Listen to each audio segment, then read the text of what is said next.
चलिए, हमने पिछले वीडियो में बात किया था ऑक्सिन्स के बारे में। ये ऑक्सिन्स क्या होते हैं? ग्रोथ प्रमोटिंग हार्मोन्स होते हैं। तो ठीक है, तो चलिए इसी का जैव संश्लेषण के बारे में बात करेंगे। तो सबसे इससे पहले जैव संश्लेषण के बारे में बात करें, उससे पहले इसमें हम लोग देख लेते हैं कुछ और बचा हुआ है इसमें से। फिर ठीक है, तो इसमें देखते हैं कि ऑक्सिन का जो संचरण है वो डिफ्यूज़न की क्रिया के द्वारा होता है। ऑक्सिन का संचरण मतलब एक कोशिका से दूसरे कोशिका में किसके माध्यम से जाता है? तो ये किसके माध्यम से जाता है? तो ये जाता है डिफ्यूज़न के माध्यम से। ठीक है, अब डिफ्यूज़न तो पता ही है कि किसे कहते हैं। तो डिफ्यूज़न क्या होता है?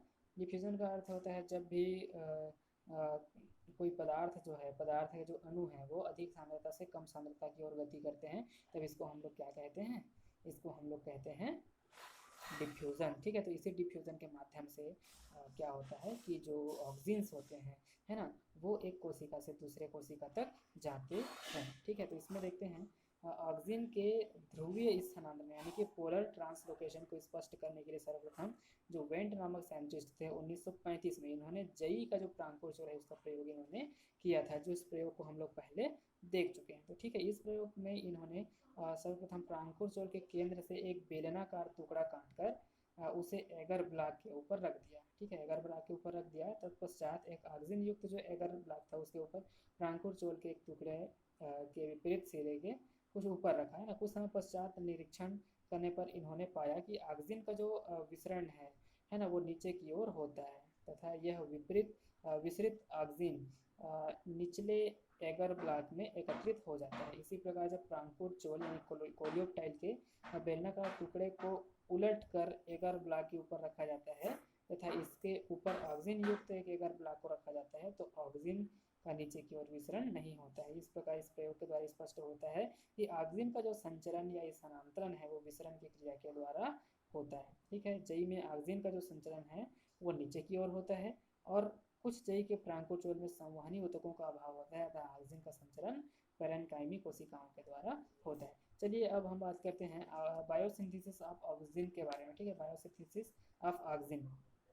ठीक है, तो ऑक्सिन का निर्माण पौधे के उन ऊतकों में होता है जहां पर वृद्धि की प्रक्रिया संपन्न होती है। ठीक है, वृद्धि की प्रक्रिया जहां पर संपन्न होती है मतलब root apical meristem and shoot apical meristem में अत्यधिक मात्रा में पाए जाते हैं। ठीक है, जहां पर वृद्धि की प्रक्रिया संपन्न होती है तो उच्च पौधों तथा सूक्ष्म जीवों पर किए गए अध्ययनों से ज्ञात हुआ कि बीटा इंडोल एसिटिक एसिड, ठीक है, बीटा इंडोल एसिटिक एसिड जैव संश्लेषण ट्रिप्टोफैन से निम्नलिखित मतलब ट्रिप्टोफैन से इसका जो है वो संश्लेषण होता है। तो चलिए देखते हैं यहाँ पर क्या होता है ना।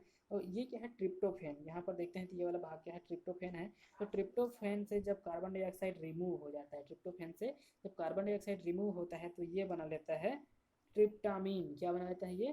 ट्रिप्टामीन बना लेता है। ये जो ट्रिप्टामीन है ये हाफ ऑक्सीजन मॉलिक्यूल से क्रिया करके, है ना, NH3 को ये क्या करता है? NH3 अमोनिया जो होता है इसको क्या कर देता है? ये रिलीज कर देता है और ये बना लेता है beta indole acetaldehyde. Beta indole acetaldehyde का यहाँ पर क्या हो जाता है? फॉर्मेशन हो जाता है। और ये बीटा इंडोल एसिटेल्डिहाइड एसिड जो होता है वो हाफ O2 से क्रिया करता है और किस में बदल जाता है? बीटा इंडोल एसिटिक एसिड में बदल जाता है। उसी प्रकार से डीएमिनेशन के द्वारा देखते हैं, है ना। तो यहाँ पर क्या होगा? जो ट्रिप्टोफेन है अगर उसका पहले डीएमिनेशन हो गया मतलब अमोनिया पहले ही यहाँ से निकल गया, ठीक है, तो ये बना लेता है बीटा इंडोल पायरुविक एसिड। ठीक है, यहाँ पर ये बना लेता है क्या? बीटा इंडोल पायरुविक एसिड, है ना। और बीटा इंडोल पायरुविक एसिड से जब CO2 रिमूव हो जाता है, ठीक है, CO2 जब रिमूव होता है तो ये बना लेता है क्या? Beta indole acetaldehyde. ठीक है, क्या बनाता है ये? बीटा इंडोल एसिटेल्डिहाइड का यहाँ पर फॉर्मेशन होता है और ये बीटा इंडोल एसिटेल्डिहाइड जो होता है वो हाफ O2 से क्रिया करके, है ना, ये क्या बना लेता है? बीटा इंडोल एसिटिक एसिड का फॉर्मेशन हो जाता है। यही जो बीटा इंडोल एसिटिक एसिड है वो क्या है? वही ऑक्सिन होता है। क्या होता है? ऑक्सिन होता है। ठीक है, चलिए आगे देखते हैं ऑक्सिन के प्रकार्यात्मक प्रभाव, है ना, यानी कि फिजियोलॉजिकल इफेक्ट्स और रोल ऑफ ऑक्सिन। ठीक है, या प्रैक्टिकल एप्लीकेशंस ऑफ ऑक्सिन। तो इसमें सबसे पहले हम लोग देखते हैं कि कटे तनों से जड़ों के निर्माण का समारंभन करने के लिए ऑक्सिन का उपयोग किया जाता है। ठीक है, जैसे कलम, है ना, कलम यदि किसी प्लांट का किया जाता है तो उसमें ऑक्सिन का लेप लगाया जाता है ताकि वहाँ से क्या निकलने लगे, जल्दी ही जड़ निकल आए। ठीक है, तो चलिए इसमें देखते हैं बहुत से पौधों में जैसे गुलाब की कलम को जमीन में रगड़ कर पुनः नया पौधा तैयार किया जाता है। यदि गुलाब की कलम के निचले सिरे पर ऑक्सिन जैसे फिनाल एसिटिक एसिड, है ना, या फिर अल्फा नेप्थेलिक ब्यूटेरिक एसिड ठीक है। इंडोल एसिटिक एसिड के घोल में डुबोकर गमलों में लगाया जाता है, तो कटे हुए तने में बहुत ही जल्दी अपस्थानिक जड़ें जो है वो क्या होने लगती है, निकलने लगती है, जैसे कि इस चित्र में दिखाया गया है। ठीक है, इसके बाद देखें कोशिका वर्धन मतलब सेल फॉर्मेशन। ठीक है, तो ऑक्सिन जो जड़ों तथा तनों के शीर्ष पर उपस्थित होते हैं का कोशिका वर्धन प्रभाव उनकी सांद्रता पर निर्भर करता है।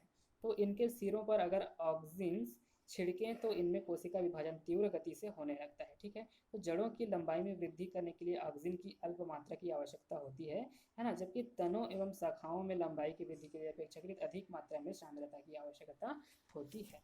ठीक है, इसके बाद है एब्सिशन। एब्सिशन क्या होता है, पौधे से किसी भाग का अलग होना। ठीक है, तो अधिकांश पेड़ पौधों के फल है ना पूर्ण रूप से पकने के पहले पेड़ से गिर जाते हैं, जो खाने योग्य नहीं होते। उदाहरण है नाशपाती एवं सेब। ठीक है, तो ऐसा विलगन पुष्प वृंत के निचले हिस्से में एक विलगन परत यानी कि एब्सिशन लेयर के फॉर्मेशन से होता है। इसके कारण क्या हो जाता है, ये टूट जाता है। ठीक है, तो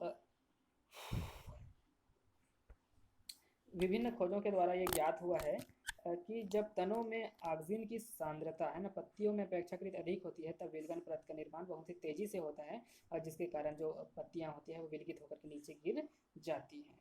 ठीक है, इसके बाद है खरपतवारों का नियंत्रण। ठीक है, जैसा कि सबको विदित है कि खरपतवार एक जंगली पौधे खेतों में फसलों के लिए बहुत ही हानिकारक होते हैं, क्योंकि ये जो पौधे होते हैं वो जल, खनिज पदार्थों है ना, प्रकाश आदि के लिए फसल से प्रतियोगिता करने लगते हैं। फसल से प्रतियोगिता करने लगते हैं मतलब उनके भोज्य पदार्थों को, उनके आवास को वो क्या करने लगते हैं, हथियाने लगते हैं। ठीक है,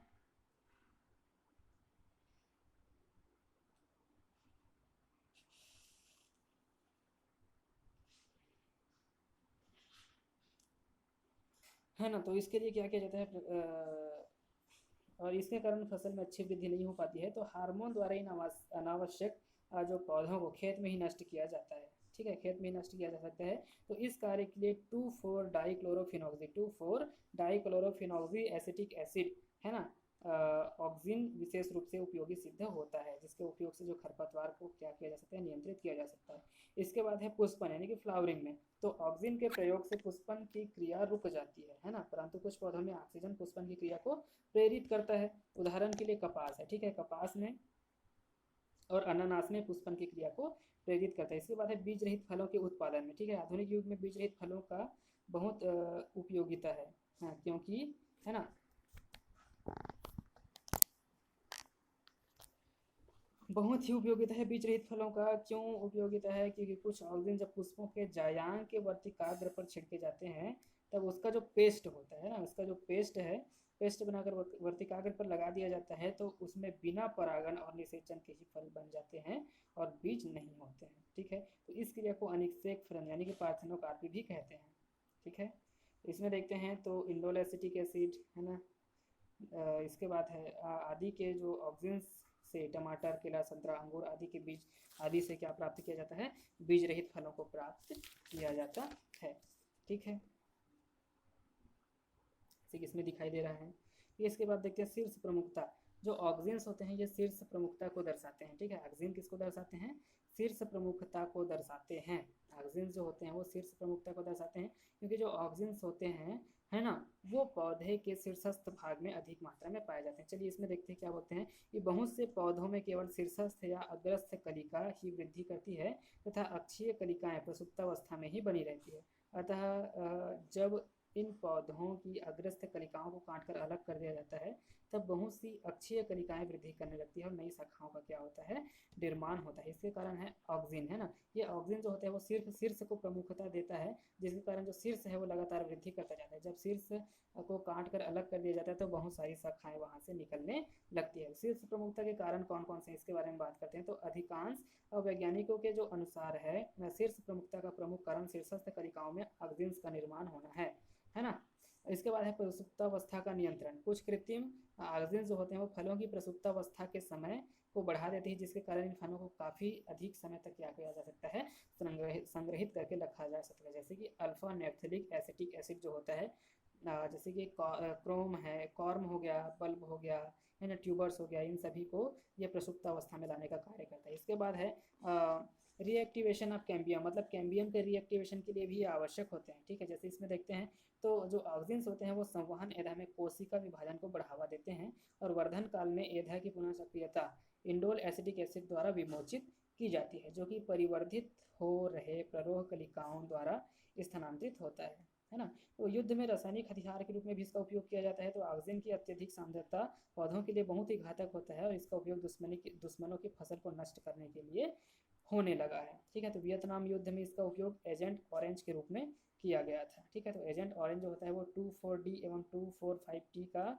1:1 अनुपातिक ये मिश्रण होता है, जिसका उपयोग वियतनाम युद्ध के दौरान उनके जंगलों में किया गया था, जिसके कारण वहाँ के सैकड़ों वर्ग किलोमीटर में फैले हुए जो जंगल हैं वो क्या हो गए थे, नष्ट हो गए थे। ठीक है, तो ये एक वृद्धि ग्रोथ रेगुलेटर हार्मोन होता है ऑक्सिन जो होता है, जो कि पौधों के है ना शीर्षस्थ भाग में ही पाया जाता है। और इसमें हमने देखा अभी इसके बायोसिंथेसिस के बारे में, है ना, बायोसिंथेसिस के बारे में हमने बात किया था। तो बायोसिंथेसिस में इसमें हमने क्या देखा था, तो इसमें हमने देखा है ना कि इसका जो निर्माण है बायोसिंथेसिस जो है वो ट्रिप्टोफैन नामक पदार्थ से होता है। किससे होता है, ट्रिप्टोफैन नामक पदार्थ से होता है, जैसे हमने यहाँ पर ये देखा था। ठीक है, ट्रिप्टोफैन नामक पदार्थ से होता है। ये जो ट्रिप्टोफैन है यही आगे चल करके बीटा इंडोल एसिटिक एसिड का फॉर्मेशन करता है। ठीक है, तो जो ट्रिप्टोफैन है वो अगर उससे कार्बन डाइऑक्साइड रिमूव हो जाता है, डिकार्बोक्सिलेशन होता है ना, तो यहाँ पर जो ट्रिप्टोफैन है वो बना लेता है ट्रिप्टामिन। क्या बना लेता है, ट्रिप्टामिन बना लेता है। ट्रिप्टामिन से जब है ना जो NH3 है वो रिमूव हो जाता है, तो ये क्या बनाता है, बीटा इंडोल एसिटल्डिहाइड। और ये बीटा इंडोल एसिटल्डिहाइड जो है वो एसिटिक एसिड का formation, beta indole acetic acid का फॉर्मेशन कर लेता है। उसी प्रकार से ट्रिप्टोफैन से जब डीएमिनेशन होता है पहले, तो ये पहले बनाता है indole pyruvic acid, beta indole pyruvic acid. और बीटा इंडोल पायरुविक एसिड का क्या होता है, यहाँ पर जब डीकार्बोक्सिलेशन होता है तो ये बना लेता है बीटा इंडोल एसिटल्डिहाइड, है ना, जो कि हाफ ऑक्सीजन के साथ क्रिया करके ये क्या बना लेता है, बीटा इंडोल एसिटिक एसिड का फॉर्मेशन कर लेता है। ठीक है, इसके पश्चात हमने इसमें देखा ऑक्सीजन के प्रकार्यात्मक प्रभाव। ठीक है, ऑक्सीजन के व्यावहारिक उपयोग। ठीक है, तो कटे हुए तनों में जड़ों के निर्माण के लिए इसका उपयोग किया जाता है। ठीक है, साथ ही साथ कोशिका वर्धन के लिए इसका उपयोग किया जाता है। विलगन विलगन होता है इससे। ठीक है, पत्तियों में फलों में विलगन होता है। ठीक है, खरपतवार के नियंत्रण के लिए, पुष्पन की क्रिया के लिए, बीज रहित फलों के उत्पादन के लिए। ठीक है, शीर्ष प्रमुखता इसमें पाई जाती है प्रसुप्तावस्था नियंत्रित करने के लिए। ठीक है, उसके बाद है एक्टिवेशन ऑफ कैम्बियम के लिए। युद्ध में रासायनिक हथियार के रूप में भी इसका उपयोग जो है वो किया जाता है। ठीक है, ये हो गया ऑक्सिन, है ना, जो कि क्या होता है, ग्रोथ रेगुलेटरी सब्सटेंस होता है। ठीक है,